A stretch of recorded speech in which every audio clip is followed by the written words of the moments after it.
What if the secret to success wasn't just talent or hard work, but unshakable confidence? Welcome to Grasp Confidence, the podcast where visionary thought leaders, speakers, and entrepreneurs unlock the mindset and strategies for lasting success. I'm your host, LaFon Gooch, CEO, two-time best-selling author, and international TEDx speaker, and I can't wait to help you step into the most powerful version of yourself. Let's dive in. Have you ever been so busy performing at a high level that you stopped noticing your own feelings until one day you realized you couldn't feel much at all? For many high achievers, that numbness is unresolved trauma disguised as emotional anesthesia.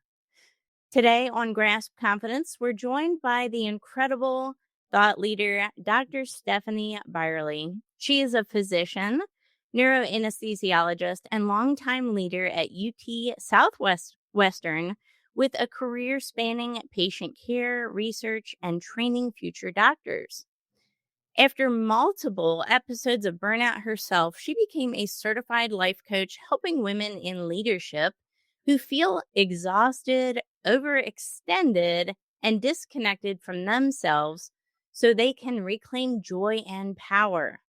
In this episode, she will reveal how trauma drives emotional numbness and how high performers can finally reconnect. Let's dive in. Stephanie, welcome to the show. Yeah, thank you. I'm excited to be here. Oh my gosh, what a topic. It is so timely right now, don't you think? Absolutely, for so many reasons. One, being where we are in the world right now and all the things that are happening, but two, the holidays are upon us. And those tend to be times when trauma from the past really comes up and causes a lot of angst. We just love to look in the rearview mirror, don't we? Yes, we do. Why do we do this? Why do we do this? It's all we know, right? It's these patterns that we live in that we learned as young people, and they just continue to grow as we turn into adults, and our thoughts still stay the same. So it just continues on and on. Wow. Well, your background is so interesting and impressive. I will admit, I've never had an anesthesiologist come on the show. So this is interesting, right? But what we're going to be talking about is a different level of that numbness, which is emotional numbness as well. But I first want to highlight you and what you're doing in this world right now, because you're really changing the game when it comes to addressing this underlying trauma that we have. Again, you mentioned family, it's the holidays. It kind of brings it up, bubbles it to the surface this time of year. And this emotional numbness, this connection between emotional numbness and trauma. First off, you're doing amazing things. Wow. Tell us a little bit about what you're working on right now as far as your just professional career and all of the lives you're impacting. Thank you so much. I really appreciate that. I was at UT Southwestern for 25 years and a professor, did all the things, and transitioned into private practice anesthesia for more time for my passion, which is my coaching and my keynote speaking, and really focusing on high achieving women who have conquered, achieved, every goal they set out to accomplish, done professionally, personally. They get to midlife and they're like, there's got to be more. How did I get here? I've been, asleep every day of my life, just going through the motions, checking off all the boxes. And, this is not what I planned for when I started out on this incredible journey where I had these great dreams and how do I really uncover what has been keeping me numb and going through the motions to really understand who I truly am and why I'm on this planet and what my purpose really is. And doing keynote speaking, really trying to explain to people what trauma is, what life could be like when we understand trauma and we understand the people around us, like from trauma informed leadership. But I bring all that into my coaching as well. So I do life coaching and women centered coaching, which is a specific type of coaching that women really have to understand other barriers holding them back. And I bring in some of the trauma. And so it's combining all of these things to really have humans understand how complicated this is, that it isn't just one thing happened to me and now I'm broken. It's like really understanding the neuroscience behind this, really understanding how our brain is working from our thoughts, and bringing it all together to help people really understand, wow, this is complicated. There's a lot going on here. And I'm not broken, and it really could not have been any other way until now I'm really understanding all the pieces. It's so timely because I think a lot of people relate to this right now. They've climbed the corporate ladder. They've been in the press. They've done a TED Talk or TEDx talk. They've written a book. And then when they get there, so when they quote unquote arrive, right? They they may not feel empty. Something again, and maybe every day kind of feels like a repeat of the day before. Or maybe life feels a little bit like a record player, if what I heard you saying is correct. And Yeah, that we arrive at like a midlife point, right? 40, 45, something like that. And then say, wait a second, how did I get here? You know what else that sounds like is you not being the main character in your own story. absolutely. What do you think about that? I would love your take.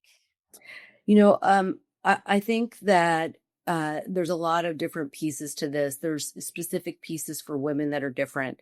And, as women, and I'm talking about women in general and women of color or anyone of a marginalized identity, certainly this is more amplified.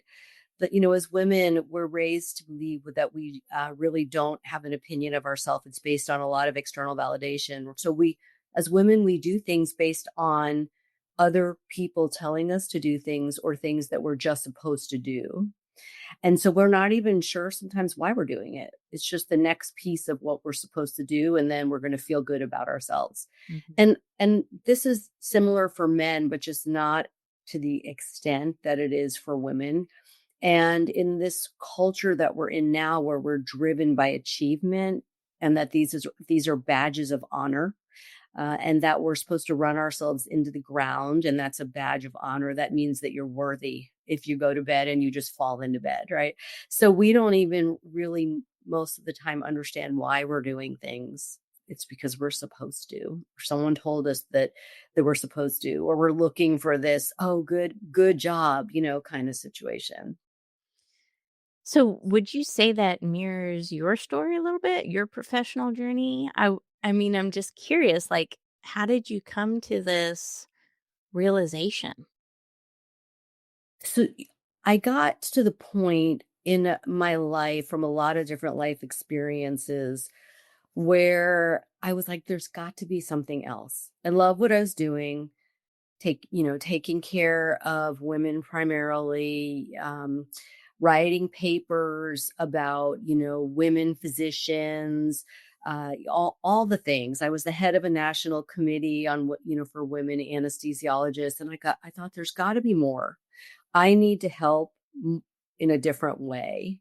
And so that's when I found coaching and really started to understand in a different way the true depth of socialization of women and really understanding what's holding women back. It's been a journey. It wasn't just like immediately I figured this out. It's been like a 4-year journey of really doing different programs and absorbing so much information and being like, wow.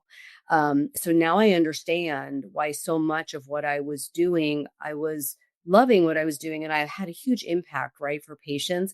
But I was like, I want to make a difference for women to help them all the time in their lives, not just taking care of a patient for an anesthetic, but really having women understand what's truly making them miserable and feel like a hollowed out just shell, and all they're doing is going through the motions. And so I couldn't, with my coaching, like I started out with burnout and then I went to leadership and I thought there's still something missing. And I found this women-centered coaching, which was it was like the missing piece.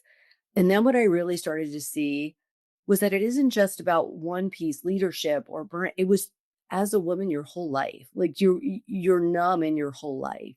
Right. And so it's not just your career because you're feeling passed over, or you're feeling discriminated against, all the things, making less money, just all the things that occur, or all the microaggressions, but it translates into our personal life as well. And we just become where we're disconnected from ourselves primarily, and it makes us disconnected from everybody else and living life and experiencing life. And so when I was walking around numb, which I didn't even understand, I wasn't feeling anything. But at that point, I had really bad anxiety and I was making everybody else around me anxious, but I had no idea because I couldn't feel anything. And I couldn't see that I was but I was anxious and causing these reactions from people around me. And my daughters will say now, "You used to be so anxious." I had no idea. Oh my gosh, me too. Right? They, I relate yeah, to that.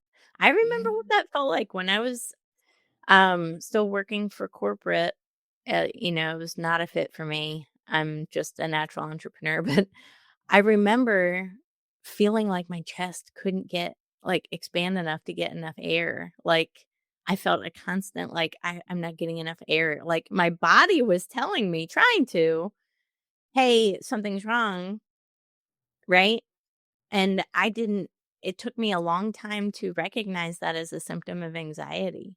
yeah, So, I'm sure a lot of people I can't be the only one. I'm sure there's yeah. somebody out there, right, who's experiencing maybe physical symptoms, but you're saying they're experiencing these symptoms, but they could still be numb and not even know they're experiencing these symptoms?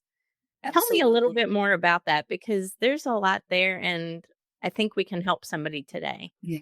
So if we break it into trauma, looking at people who've had trauma versus say someone who may not have experienced trauma. So there's sort of different ways of the numbness.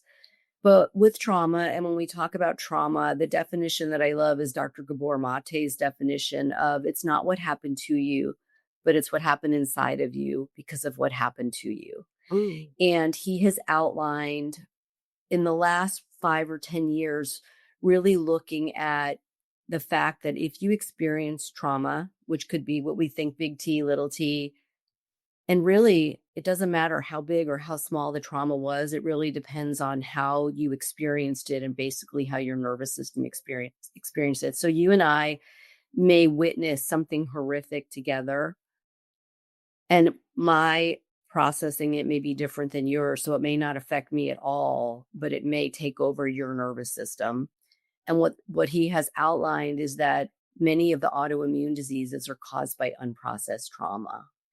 And we don't understand that having this trauma embedded in our nervous system, when we look at life expectancy, people who've had significant trauma and it's not been processed, looking at an ACEs score, which is Adverse Childhood Experiences Survey, we live a shorter lifespan based on trauma.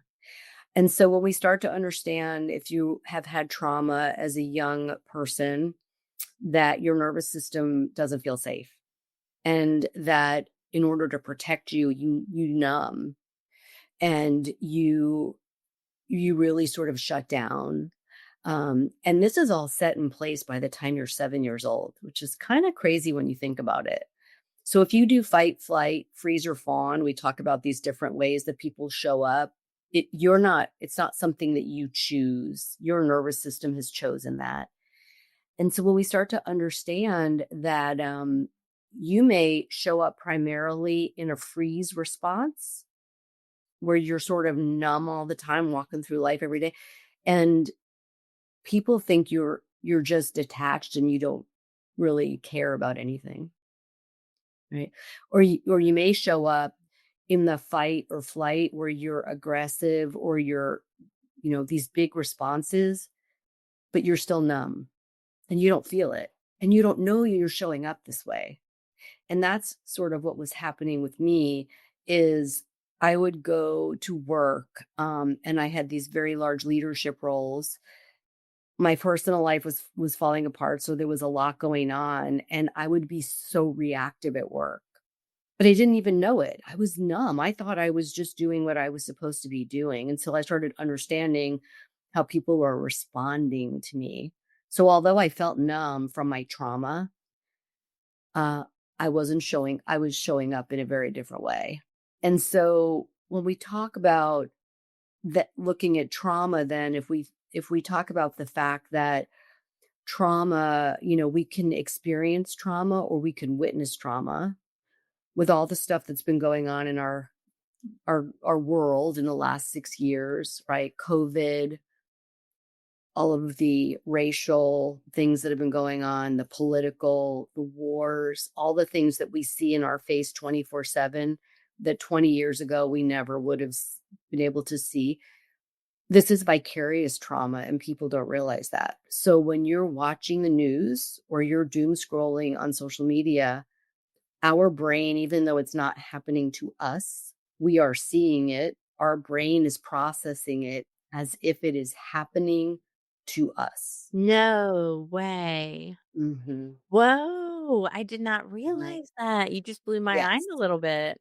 Okay, Yes. say that one more time Okay. because it is worth repeating. Yeah, so let me explain the types of trauma. So primary trauma is if it's happening to me right now. Okay, I'm something terrible is happening to me. Secondary trauma is, say, for me as a physician, I have a patient that comes in and I see the effects of the trauma on them or they're telling me their story. And then there's vicarious trauma where it's not in any of my orbit right now, but I'm hearing about it or I'm seeing it like on the news or something. That's So vicarious trauma. that's Okay. vicarious. So any of these, primary trauma is going to get embedded in our nervous system, but secondary trauma and vicarious trauma, our brain can't tell the difference. And it processes it if it's happening to me right now. No way. Yes. And this Like, comes, oh my well, what it gosh. comes from is living in a cave and being in a tribe. So if you were kicked out of the cave, right, or kicked out of the tribe because we had to band together as humans back then, you didn't make it. So we have this thing called limbic resonance, our brain, where when we're around other humans, we connect our nervous systems, we co-regulate because we want to be accepted. So when we're seeing these horrific things on the news or social media happening to other humans, our brain is like, whoa, like there's a connection there. And that's where it's sort of like it's happening to us. But our brain, although it's exquisite, it cannot differentiate between social threat and real threat. Like if if I was going to get eaten by a dinosaur, okay, if it's standing behind me, it can't differentiate. Say I'm getting othered because I'm in a marginalized identity, or even, for instance, something like people at work planned a happy hour, but they didn't invite me. That's social threat versus there's a dinosaur that's going to eat me. Our brain can't differentiate, and it still processes it if we are going like our survival is at stake right now. And so when we start to really understand this is our nervous systems that were, these exquisite, amazing system that's trying to keep us safe, but it doesn't understand that it's 2025 and that we have different ways to process things and that we're not an immediate some people are, but in general, we're not always worried that there's a dinosaur behind us that's going to eat us. And what you're saying too about this childhood trauma is that it kind of feels like that, right? That a dinosaur's trying to eat you, but you Mhm. may be numb to it because it's something you've experienced your whole life. And Mhm. at this point, it's normal, Yeah. right? Yeah, it's normal, and it if you think about, if you've had trauma, anybody listening, going to work, living your daily life, it's very, very energy dependent. And so you go home and you're exhausted, like you have nothing left for you or anybody else around you. And that's not just people that experience trauma, but what trauma does is it elevates your nervous system to a different level. So you're vibrating up here all the time versus say down here, because your nervous system is scanning for danger at a different level because it's always Mm. expecting something bad to happen. And the thing Okay. that right, Okay. right, and That the is thing that powerful. and you can see why, like, if you're in this trauma response all day, that you're just your body is exhausted. Um, Wow. and then we also misfire. So because we're scanning for danger at a different level and expecting something bad to happen, we respond to things in a way that doesn't make sense to the situation. So it's if you think about a fire, a smoke detector in your house, it's supposed to pick up any little bit of smoke to protect you. We misfire. Our brain is misfiring because we're always expecting something bad. You hear a loud noise and you like jump and you're like, something terrible is about to happen. And you turn around and, it's your kitty cat who jumped on the counter and made a noise. But we're always scanning for danger at a different level. It's exhausting. And we're Wow. responding in ways that are not appropriate for what's happening. So people around you are like, oh my God, like what is wrong with her? Wow. That is so eye-opening. Think about that though. It's like as you're talking, I'm imagining so many scenarios in my life that I've experienced and, at the time maybe thinking, what is wrong with that person? But now in hindsight, I can actually even find the empathy for that and say, you know what? I wonder what happened to that person. I Uh, wonder, and it seems like that's a lot of symptoms that I've seen just in my life. I'm thinking of so many examples, right? Mhm. Yeah, and Dr. Bruce Perry and Oprah Winfrey wrote an incredible book called "What Happened to You," and it really explains through storytelling really what trauma does to us. And it is an amazing book. And what they say in there is, can we look at individuals as what happened to you? What must have happened to you? Instead of saying what is wrong with you. When we really start to understand that probably most people have had some form of trauma. And again, it's subjective about how it's processed. So somebody may have one trauma in their life that may affect them for the rest of their lives. Somebody may have many, many, many, many traumas and it affects them in a different way. So it's really based on sort of where your nervous system, how safe your nervous system is. Hmm. Yeah. So it is interesting though, because if you take any two people and you put them in the same environment, their perception could be vastly different. But Yes. how is that possible? Like, how is that possible? It's hard to really understand, but I've seen it at the same time, and I know that for a fact. And I think about my own family, right? Mhm. How I've done the work.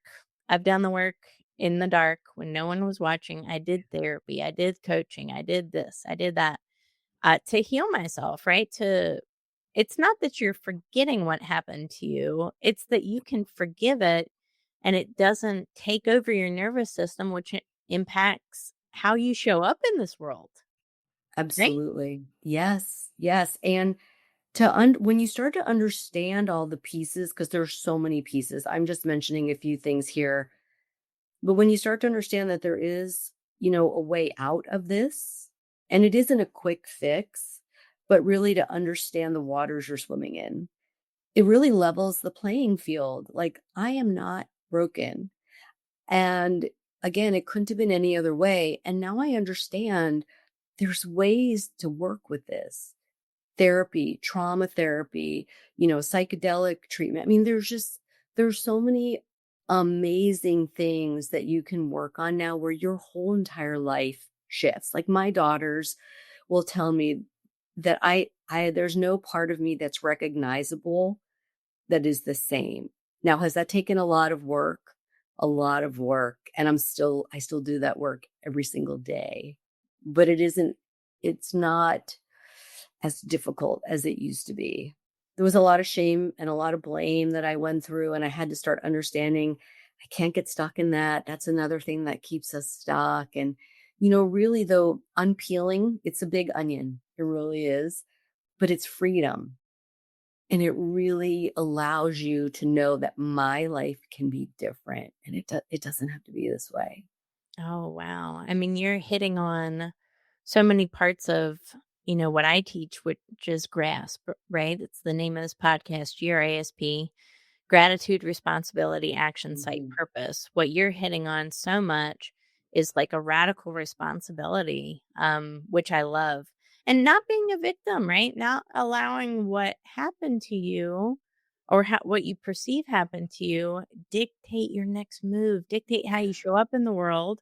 Because I believe this. I believe that there are a lot of really smart, talented people out there right now who just aren't quite making it because something is holding them back.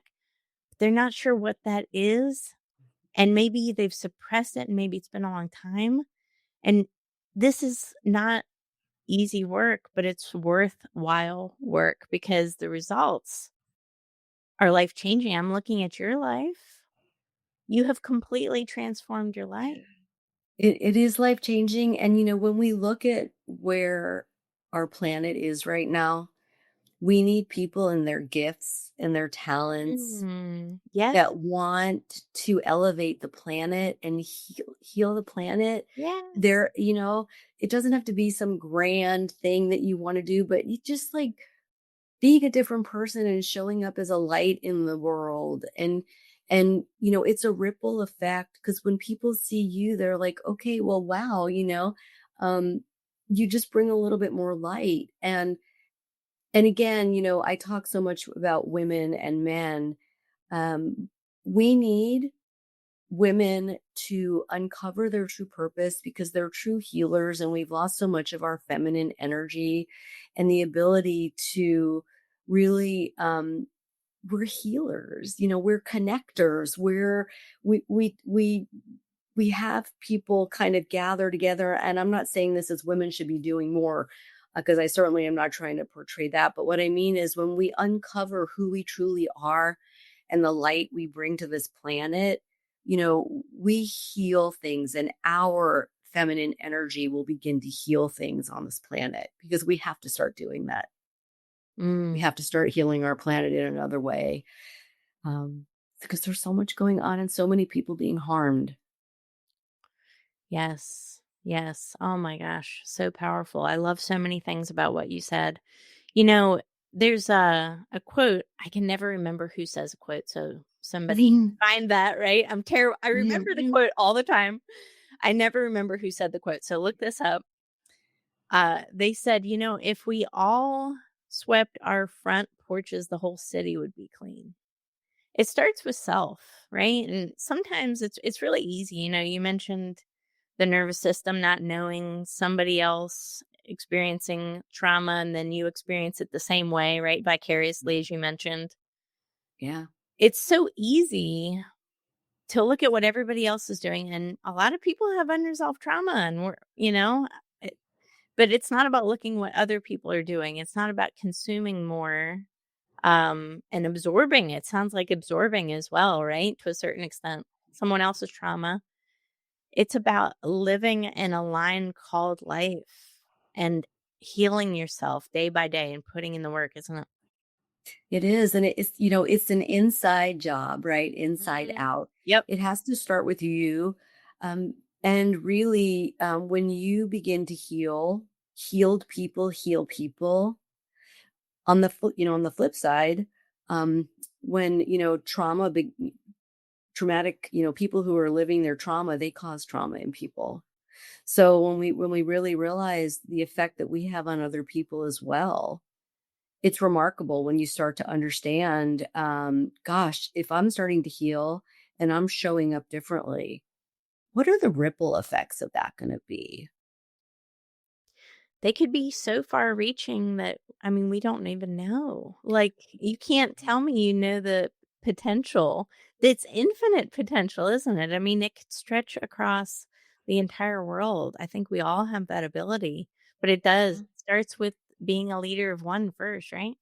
Absolutely. And how do we get, people to actually understand if they've had trauma and what it has caused in them, right? For them to really even start to explore this because they just think they're broken and nothing's ever going to change. And, life doesn't have much in store for them. And again, like you mentioned, it's the victim. It's so easy to get into that. Everything is happening to me because you can't see a light anywhere. It's all dark. Wow. Yeah, and again, I'm just gonna say, I mentioned this at the beginning, but if you live in a marginalized identity, this is just so compounded. And so I don't want to sound like it's the same for everybody because it isn't. And um, you know, it depending on what marginalized identity you live in, it's very it, it's painful. It really is. So Yeah, much. So so much. much.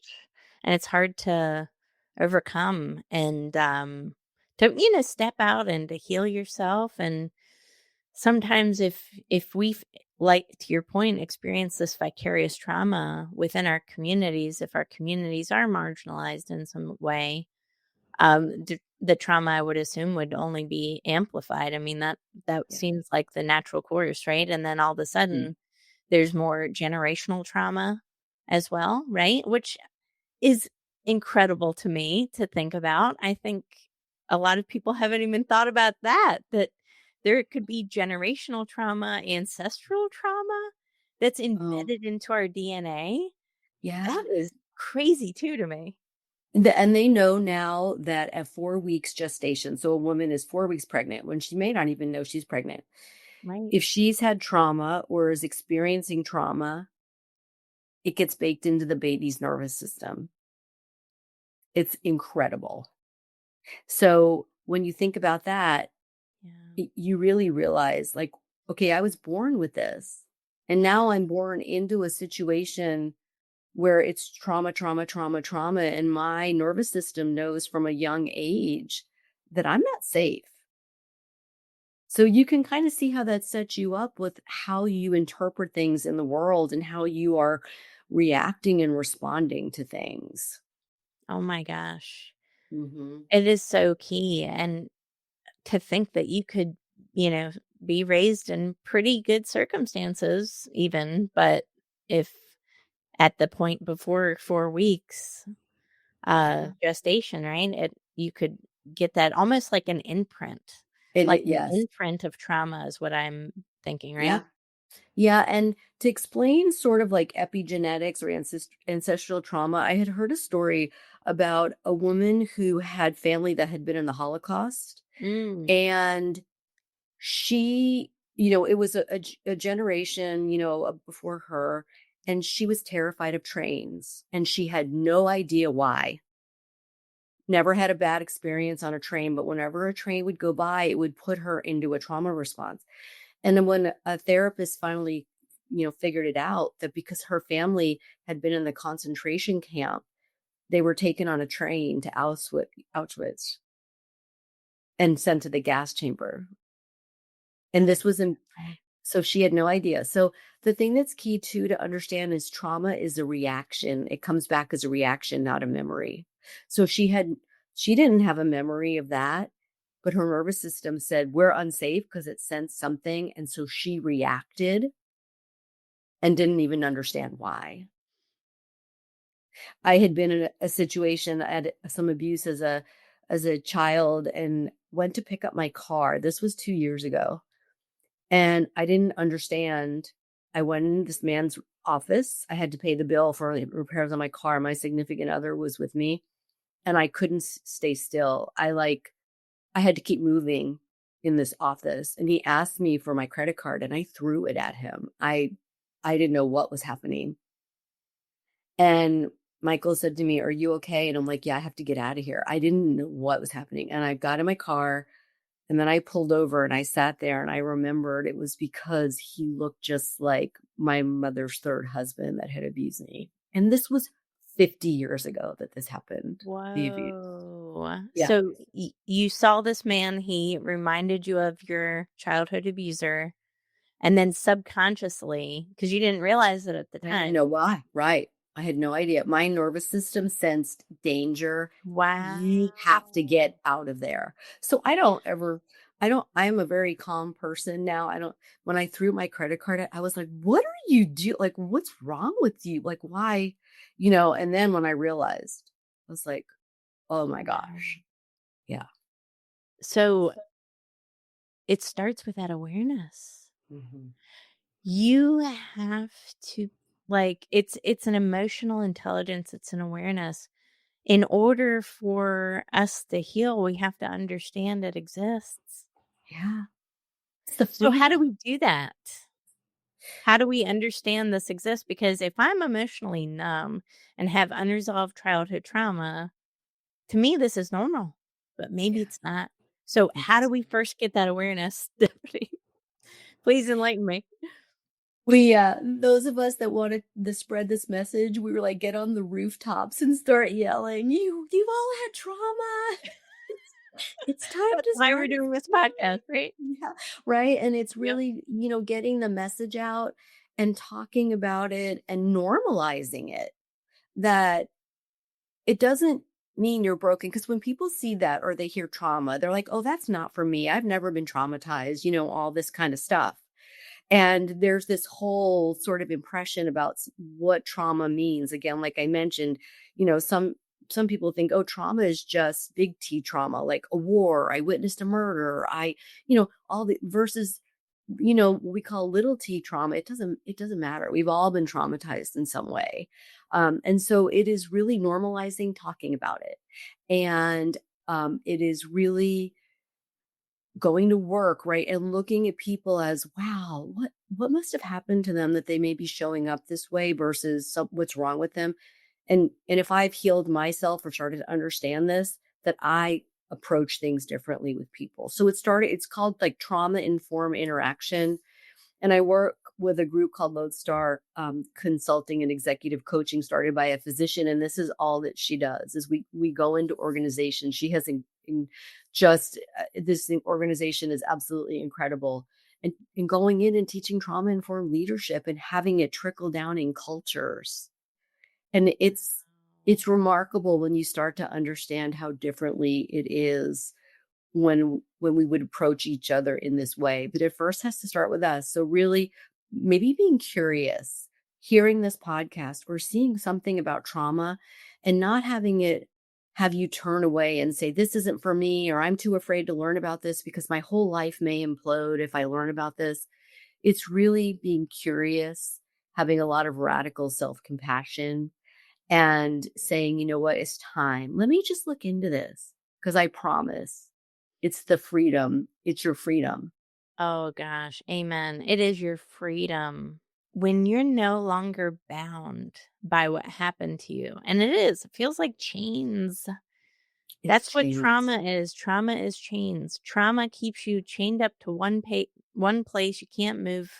And if you do, you feel like your nervous system is going to attack you. Um, Absolutely. you got to break the chains so that, because I believe each one of you listening to this podcast, you found this for a reason. And the reason is love. It's about breaking those chains and loving yourself and finding the freedom to live your best life. Because if you heal, the whole world heals a little bit. And Yes, it's really that ripple effect, right? it is. And when we think about when we don't understand this, and there's people around us, say if you have children, like I did not understand that I was living my traumas with my children. And there's been a lot of apologizing and a lot of therapy together.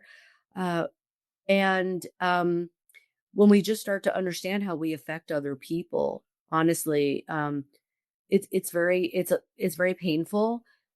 But again, it is that, wow, it can be different. And my life does not have to be this way. But the key piece is that we have to understand that when we're traumatized, our ability to connect to ourselves is shut down. And so we completely disconnect from our bodies.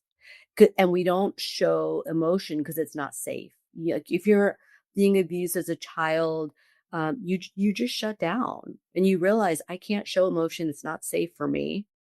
And so just think about that. If Wow. you have a child, think about your child at 5, 6, 7 years old, how their brain is processing.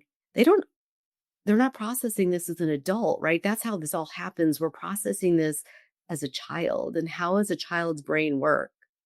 Everything is innocent. Everyone around them is supposed to love them and take care of them and have their best interests at heart. And when you start to realize they don't, about how that gets set up and then who you become as an adult, all out of a lot of radical self compassion and understanding it couldn't have been any other way. Wow. It's not easy, right? And you're talking about some really hard moments for people. Some people, it's been the worst moments of their life, and Yeah. they they were abused. They were I mean, some people have I mean, I've heard a lot of stories on this podcast alone from Yeah. people. I interviewed a Marine, or pardon me, a sniper one time for the Royal British Army. And he was talking about his childhood trauma, and it was so severe. His stepfather would lock him up in a kitchen cabinet, and he'd be in there for days.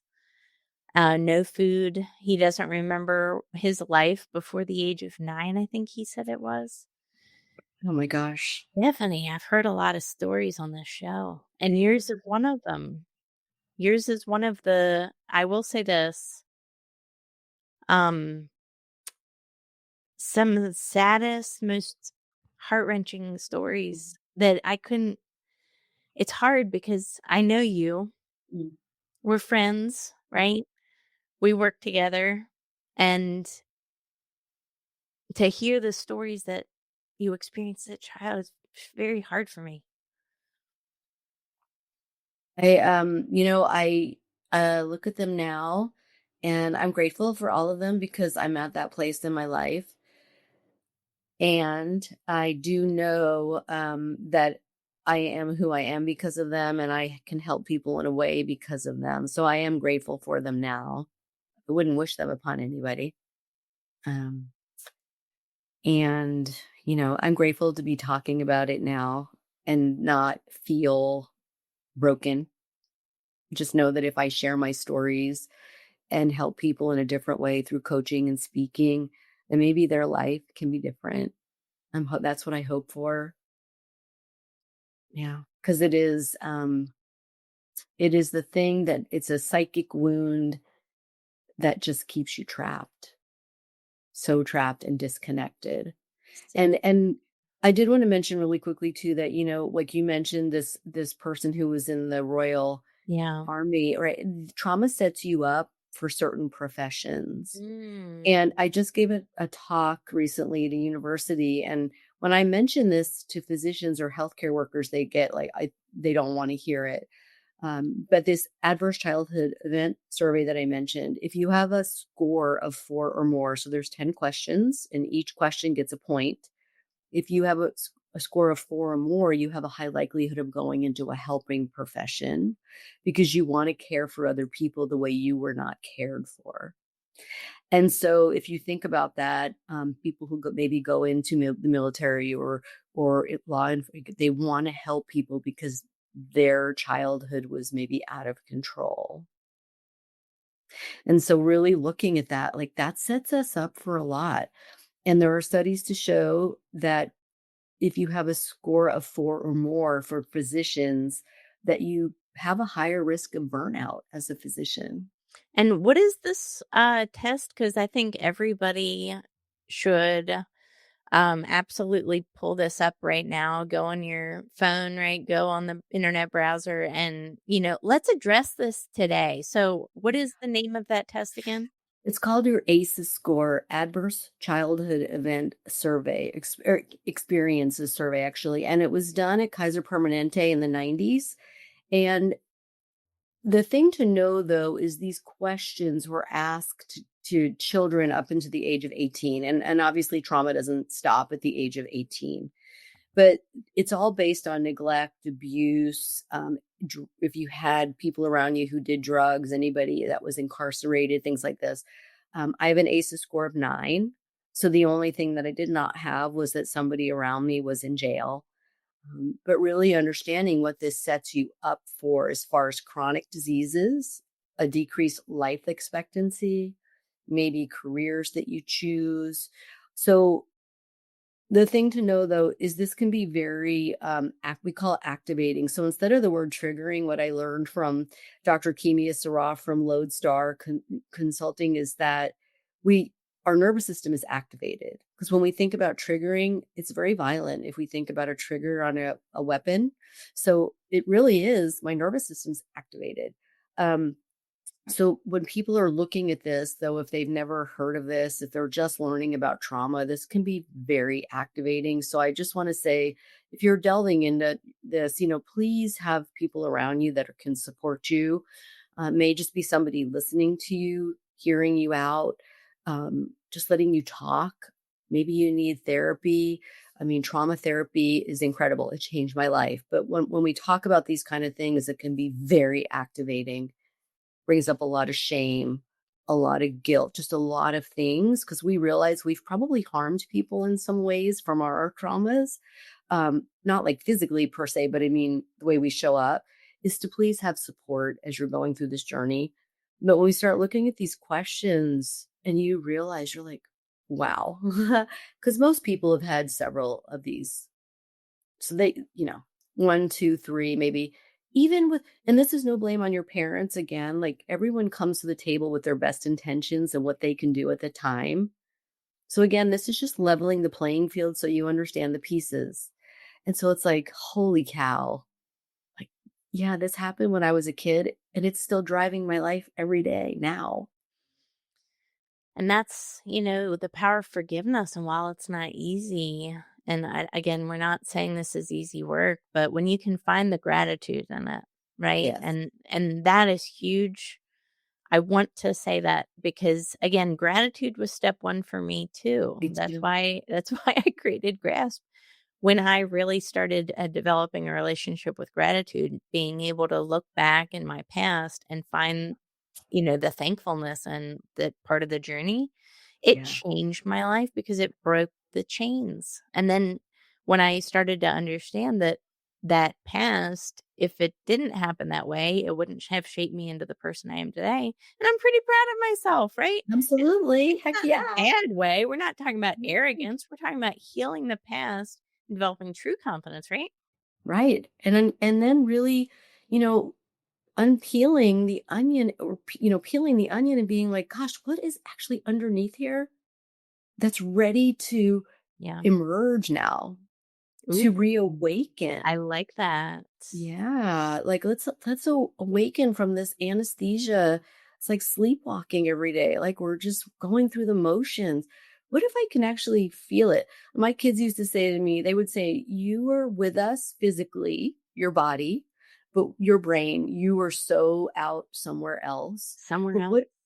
what if we could be physically and mentally present to experience life and feel alive and go outside and stand in the dirt and look around and be like, wow, look at the trees. Like, and look and have the sun shining on your face and hear the trees rustling or, just the simple things that we don't even realize the power of that because we're numb. That is so true. As you're saying this, I'm just thinking about so many instances where my whole life I was living in either the past or the future, but never the present. And if you do that, you cannot win. You cannot get to that final destination. You Yeah. can't even enjoy the journey because you're not mentally present at the moment. So you can't even enjoy what's happening to you. And your life is better than you realize, Yeah. right? I think Yeah. that's true too. We find the gratitude in what we do have. It will really change your life. Don't you think Yeah. that gratitude is there's something to it? It's Oh my gosh. incredible. Yes. I have gratitude reminders on my phone multiple times a day. Oh, I like And that. Yeah, in the morning when I wake up and before I go to bed, but during the day I have a couple just to remind me. And I think about it something, more deeply than just I'm grateful for this, but it's like I'm grateful for this because. And I write it down because that really changes, we create new neural pathways when we write it down. And this gratitude, if you practice it regularly, they know that it decreases your risk of diseases and all these things. Just 6 weeks of daily gratitude and I don't want to get into technical terms, but our telomeres stay longer, which prevent us from getting diseases. And but you respond to life differently. So when stressful situations come up, which is on the regular always for all of us, you handle it from a very different place. Your nervous system is in a very different place and responding from a more positive way. Gratitude gives you peace. It does. The mental kind of peace, the nervous system peace, the just a peace. And I really encourage everybody who's listening to this right now, find something today that you can express that genuine gratitude for. And it might be something, and chances are it could be something you take for granted. I'm going to go to the gym today. I'm going to declare it right now. And I'm going to, while I'm there, be grateful that that I am able to do this, Yeah. that my physical body is healthy enough to one, drive a car, two, be at the gym. Cause there could be a day when it's not this way. And I think gratitude is about appreciating all the little things in your life that we have that we may take for granted. Right, Stephanie?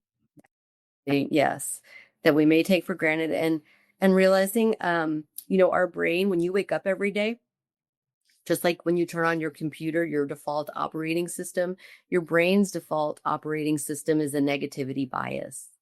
And so we automatically wake up and our brain wants to go into the negative. And it's all based on am I safe or not? It's very fascinating. But we think the same negative thoughts every day. So 80% of we're supposedly have 60,000 thoughts a day are the same negative thoughts every day. So we have to really understand what our brain is doing. And when you start practicing gratitude regularly, it starts to shift that. Yeah. It's fascinating. There's a lot more smiling with your gratitude and a lot more just appreciating the little things, like you said, that you didn't even realize that you took for granted. It's a whole vibe. It is a Yes. whole vibe. We talk about everything is energy, and it truly Mhm. is. And right now, if you have unresolved trauma, you're at a different vibrational frequency than somebody who is healed that does not have that, that practices gratitude as well, to Dr. Stephanie's point, right? Yes. It's if you can start practicing gratitude, your vibrational frequency changes, you do become a different person. And something you said a little while ago in the show was that you don't even look the same. You're not even the same person Mhm. because that compounded action over time adds up like compounded interest in the bank, and you start to become someone different. You start showing up different, but you even look different, right? You do. Yes, you sort of become unburdened, and that shifts everything. But I do want to mention one thing. I keep going back and mentioning things. Gratitude can get weaponized as well. And, we have to really be careful to tell people, oh, your life, anybody would be so happy to have your life. So just be grateful for what you have. That's not what we're saying here. So we're not trying to weaponize gratitude, but it is an amazing, amazing practice. And I'll tell you, every one of my clients, and that's some of the initial things. Got to practice gratitude. Gotta practice gratitude. Oh my gosh. It will change your life. Ah, I love it. Yeah, changes your life. Gratitude. So, in terms of grasp, based on our conversation, that, gratitude, huge increase in your overall mental health, but also it can change even your physical appearance. You're going to be vibrating at a different frequency, right? Yes, Um, absolutely. and, having that radical responsibility to be a self leader, take ownership, right? And Yeah. heal yourself and take action while you're doing it. Um and don't let it be theory, but actually put this into practice. So you can first start with just that acknowledgement, right? And then you can take a test like this childhood adverse events test and get a little bit more granular in it. And then what would you say would be a good next step for somebody that says, "All right, I hear you, Tara and Stephanie. I Yeah. will do this today." What do they do now? What do they do next? I think depending on your situation. So if you're like, you know what, I looked at this, and I believe instead of events, it's experiences survey. Uh, and you say, I see that I've had a lot of trauma. If you need to get, help with a professional, I would look for a trauma coach, definitely. But you could immediately, get this book, What Happened to Me, or What Happened to You, excuse me, by Dr. Bruce Perry and Oprah Winfrey. And it's a book that explains it in a way that through stories that really helps you understand. So many podcasts. There's so much information now online that you can just start to look at to really start to understand how this has impacted you. And then moving forward though with what you need, because we need other people to help us with this.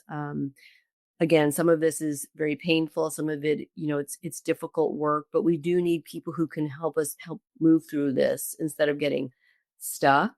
So there are, when you're ready, if you want to delve into it through coaching or through therapy, there's certain ways that it has to be done, and you have to feel like you have support around you. So this isn't something that you should just delve into like, oh my gosh, now I understand myself. I've had all this trauma, so I want to be healed in 2 days. It doesn't work that way. So make sure you have support around you. Radical self-compassion about what has happened to you. Maybe how you have shown up with other people that has caused some situations. It's just life. It just is. It isn't to judge yourself. It's not to criticize yourself. It's just to know it just is. Hmm. We can't change the past. We can't change the past. And if you want your life to be different, it's time to stop living from the past. And that's how I lived my life till I was like 40 years old. And I finally was like, it's time. Yes, Yeah. it's time. I remember that moment too for me, right? I'm like, Yeah. it's time. I said, nothing changes if nothing changes, Yeah. Right. right? And you have to have that real honest kind of talk with yourself Yeah. sometimes. And you have to say, if nothing changes, nothing changes. If I don't put in the work, if I don't do this thing, what could happen? I know because I see it right now. It's nothing's going to change, right? Yeah. What Yeah. could happen if I healed myself? If I took that next step, if I started practicing gratitude, you can't even see that person because they are so in the stratosphere. And it's hard for people to believe and understand. They don't even see that future and potential, but it's there. Oh yeah. It's absolutely there. I promise you that. Absolutely. I love that. Well, Dr. Stephanie, what a tremendously powerful conversation today. I am so privileged to have you as a guest. I'm so privileged to know you as a human being and to support you as a friend.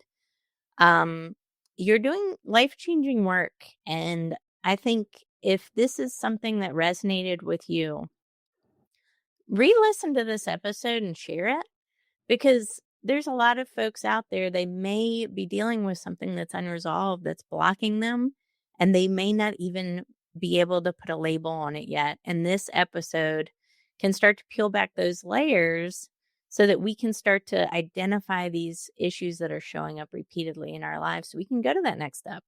Yeah. Where can everybody find you, my dear? Thank you. Um, it has been a joy to be here. Thank you so much. My website is stephaniebyerly.com, and all my social media is at Stephanie Byerly MD for Instagram and LinkedIn and for Facebook. I love that. You are doing life changing work. We are so glad to have you aligned with your purpose on this planet. Guys, thank you so much for tuning into this episode of Grasp Confidence Podcast. It has been a pleasure. If you found this podcast valuable, please share it on social media, share it with friends, and support the show by leaving a review on Apple. We will catch you on the next episode. Take care.